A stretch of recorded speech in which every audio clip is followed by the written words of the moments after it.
बस यही चल रहा है, चेहरे पर शेविंग बढ़ रही है और बैंक में सेविंग घट रही है। किसी ने मुझसे पूछा, इस बार इतनी दाढ़ी क्यों बढ़ा ली? मैंने कहा, इस बार तिनका ज्यादा बड़ा है। इन 11 महीनों में मैंने भगवान से केवल एक ही प्रार्थना की है, भगवान बस टीका आने तक टिकाए रखना। इन 11 महीनों में इतना काढ़ा पी लिया, इतना काढ़ा पी लिया कि अंदर बैठा वायरस भी निग्रो हो गया होगा। कोरोना का डर ऐसा था कि कुछ भी टच करने के बाद मैं 10 मिनट तक साबुन से हाथ धोता था, फिर साबुन को 10 मिनट तक सैनिटाइजर से धोता था, फिर सैनिटाइजर की बोतल को 15 मिनट तक फिनाइल से धोता था। और बाद में तो डर इतना बड़ा कि एक हाथ से दूसरा हाथ टच हो जाता था तो मैं सैनिटाइजर से हाथ धोता। आप बताइए, क्या कभी इंसान ने सोचा था एक दिन ऐसा भी आएगा जब लीवर से ज्यादा अल्कोहल हथेलियों को मिलेगा? आप डर की हद देखिए। मैं सर्फ के पैकेट को पहले सर्फ से धो रहा था। इस बीच सरकार ने सब बंद कर रखा था, ब्यूटी पार्लर तक बंद थे। घर वाली ज्यादा डरावनी दिखने लगी। केवल वाइन शॉप खुली थी। मास्क पहनकर बाप और बेटा एक ही ठेके से दारू खरीद रहे थे।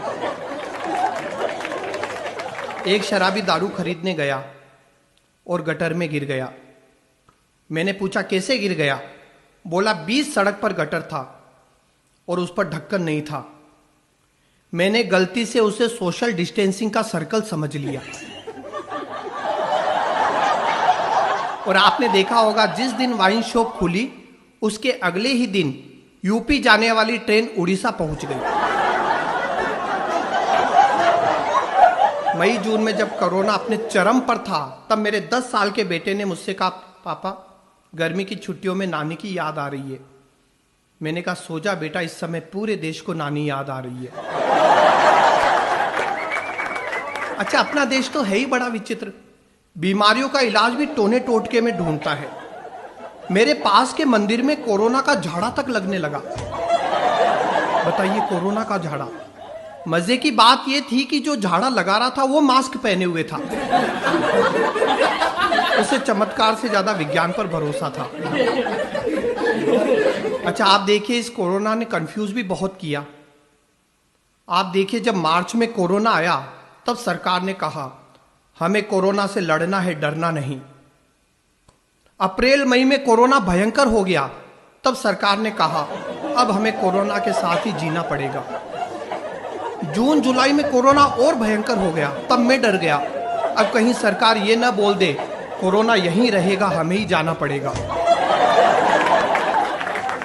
आप बताइए, ऐसा हुआ था ना? जब पहला लॉकडाउन लगा तब सरकारी एडवाइजरी आई, ना आप ये कर सकते हैं, ना आप वो कर सकते हैं। जब दूसरा लॉकडाउन लगा तब सरकारी एडवाइजरी आई, आप ये कर सकते हैं पर ये नहीं कर सकते हैं। और तीसरे लॉकडाउन में तो सरकारी एडवाइजरी ने भी हाथ खड़े कर दिए, आपको जो करना है करो, हम कुछ नहीं कर सकते। आप देखिए, कोरोना ने कई धारणाएं बदल दी। पहले किसी को छींक आती थी तो चलता हुआ आदमी रुक जाता था, कहीं मेरा काम रुक न जाए। और अब किसी को छींक आती है तो रुका हुआ आदमी भी चल देता है, कहीं मेरा काम ही तमाम ना हो जाए। अभी 3 दिन पहले मेरी पत्नी ने मुझसे कहा, इस कोरोना ने तो मेरी हैसियत घर के नौकरानी जैसी कर दी। मैं दंग रह गया। मैंने कहा, एक बात बताओ, पिछले 11 महीने में घर का झाड़ू पोछा किया मैंने, बर्तन भांडे किए मैंने, और तो और कपड़े धोए मैंने, तू नौकरानी कैसे बन गई? बोली, नौकर की बीवी तो नौकरानी हुई ना। मेरे पड़ोसी को डॉक्टर ने कहा, बधाई हो, आपकी पत्नी की कोरोना रिपोर्ट नेगेटिव आई है। पड़ोसी भड़क गया, बोला, ऐसे कैसे? पूरा पैसा दिया है टेस्ट का, 14 दिन क्वारंटाइन की बात हुई थी। और अब तो देखिए, बहुत खुशी की बात है कि कोरोना की वैक्सीन भी आ गई है और वैक्सीनेशन का काम भी शुरू हो गया है। लेकिन भारतीय महिलाएं सबसे अलग।